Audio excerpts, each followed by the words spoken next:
मैं हूँ सैयद शाहीन अब्दुल्ला। इस मुल्क की सबसे बड़ी बदनसीबी ये है कि इस मुल्क के सियासतदान, इस मुल्क के ब्यूरोक्रेट इस मुल्क से कोई मोहब्बत नहीं रखते।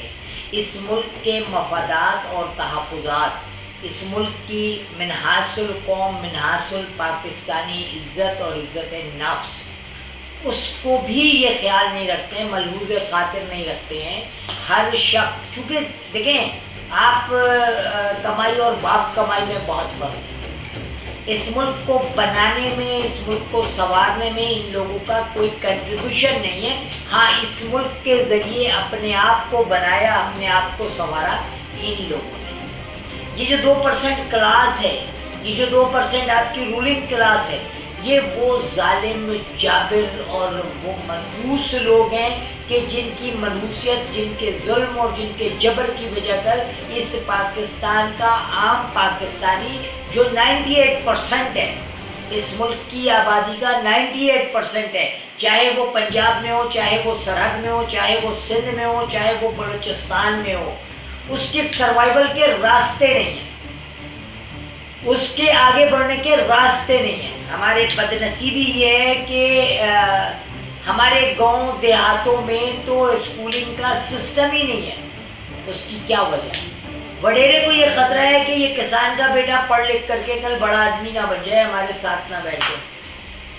जिम्मेदार को ये खदशा है कि अगर इसके बच्चे ने पढ़ लिया, हिसाब किताब करना आ गया, तो जो हमारे पास हराम के पैसे आ रहे हैं वो नहीं आएंगे। किसी उस इलाके के बड़े जिम्मेदार जो कि फौज में है, उसका वो कहता है कि अगर गरीब हारी का बेटा फौज में चला जाएगा तो कल मेरे बच्चे को उसको सैल्यूट करना पड़ेगा। हर शख्स मिन्हाजुल कौम पाकिस्तानियों का दुश्मन है जो एलीट क्लास में है। यानी मैंने सारे सूबों की बात की। अच्छा, इसकी वजह क्या है? इसकी वजह डिसबैलेंस इकोनॉमी है। इस मुल्क में गरीब दिन ब दिन गरीब होता जा रहा है, अमीर दिन ब दिन अमीर होता जा रहा है।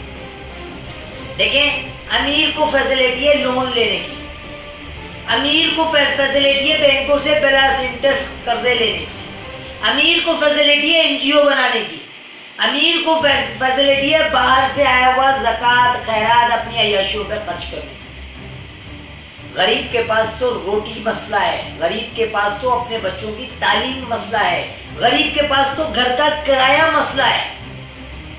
अमीर के पास ये मसाइल कुछ नहीं है।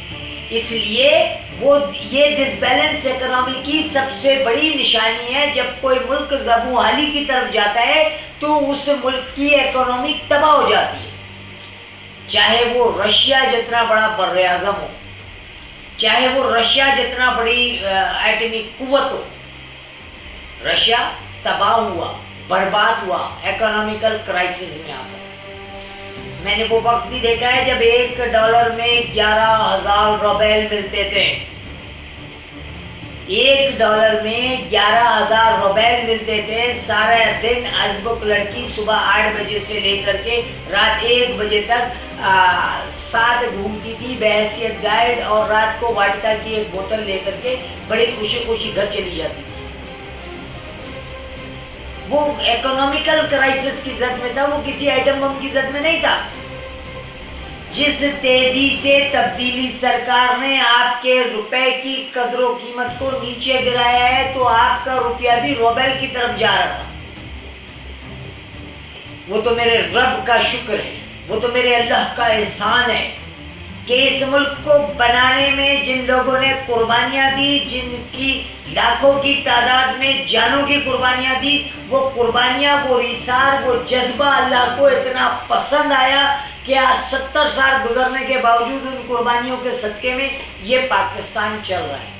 वरना कौन ऐसा ब्यूरोक्रेट नहीं है, कौन ऐसा पॉलिटिशियन नहीं है जिसने इसको लूटा खसूटा ना हो। इसको लूटने और खसूटने वालों को शायद वो अंदाजा ही नहीं है कि वो अपनी माँ के साथ क्या कर रहे हैं। आप थोड़ा सा अगर अखबारात का या मीडिया को की तरफ देखें तो आपको पता चलेगा कि इस मुल्क के रहबर और अकाबरीन जो हैं वो एक एक पे नैब के 20-20 केसेस बने हुए हैं। अच्छा, उसकी वजह क्या है? उसकी वजह यह है कि वही डिसबैलेंस इकोनॉमी, अमीर को जो अपॉर्चुनिटी है वो गरीब को नहीं है इस मुल्क में। गरीब बेचारा लाइन में सारी रात खड़े होकर के नादरा का अपना शनाख्ती कार्ड जमा कराता है, अमीर ऑनलाइन मोबाइल ऐप से पेमेंट करके अपने लैपटॉप पे बैठ के बना लेता है। और ये सब कुछ क्यों है? ये डिसबैलेंस इकोनॉमिकल सिस्टम जब किसी जगह दाखिल हो जाता है तो वहां सूरत-ए-हाल यही होती है। आप सीरिया देखें, मिस्र देखें, शाम देखें, आप रशिया को देखें, आप अजमुक रियासतों को देखें, हर जगह भूख की जंग अवाम ने हारी है। हर जगह इकोनॉमिकल क्राइसिस और दिवालिया की वजह कर अवाम पे मुसीबतें आई हैं। आप पे मुसीबतें भारत की वजह कर नहीं आ रहा है, उसका कोई जहाज या उसका कोई मिसाइल आपके पास नहीं आ रहा है। आप पे अजाब तालिबान की वजह कर नहीं आ रहा है, वहां से कोई मिसाइल नहीं दागे जा रहे हैं। आप पर अजाब आ रहा है आपके सियासतदानों की वजह कर, जिनकी वजह कर आपकी चीनी की कीमत बढ़ रही है, आपकी गंदम की कीमत बढ़ रही है, आपके आटे की कीमत बढ़ रही है, आपके पेट्रोल की कीमत बढ़ रही है। क्योंकि ये जो सब्सिडी के नाम पे पैसे लेते हैं, जिन पैसों से ये कमबख्त अय्याशियां करते हैं, इस मुल्क का डिसबैलेंस इकोनॉमिकल सिस्टम की वजह यही बड़े खानदान है, यही सियासत में बड़े खानदान है। ये वैसे कोई हसब नसब में या हड्डियों में कोई बड़े खानदान नहीं है, कोई किसी बुजुर्ग की औलाद नहीं है ये चरसी मवालियों की औलाद, उन्हीं की नस्लें हैं।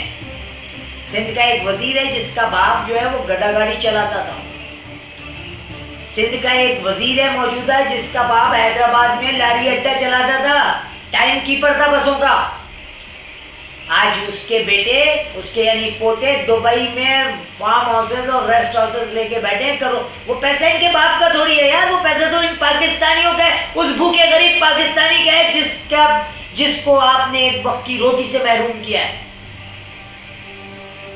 ये है डिसबैलेंस इकोनॉमिकल सिस्टम जो आपके मुल्क में वाइज है। अब सवाल ये पैदा होता है इसका इलाज क्या है? हज़रत अली का कौल है मोमिन की निशानी होती है वो एक जगह से 2 दफा नहीं डसा जाता है। लेकिन यार हम तो सांपों को दूध पिलाते हैं भाई, 3-3 दफा वजीर आजम बनाते हैं। डिक्लेयर सर्टिफाइड चोर को हमने 3 दफा वजीर आजम पाकिस्तान बनाया। चले वो चोर होगा, वो खानदान क्रिमिनल होगा। एक ऐसे शख्स को जिसका क्रिमिनल रिकॉर्ड ये है कि जो लोगों के पैरों पे बम बांध करके बैंकों से पैसे निकालता रहा हो, उस शख्स को क्लीन चिट पाकिस्तान की अदालतों ने दे दिया। वो इतना डबल जीनियस है कि उसने एक गोली चलाए बगैर सिंधु देश बना लिया, सिंध को आजाद कर दिया। इसी तरह से क्या अहलियाने पाकिस्तान को वोट देते वक्त 84, 85, 86 का प्ले बॉय इमरान खान याद नहीं था?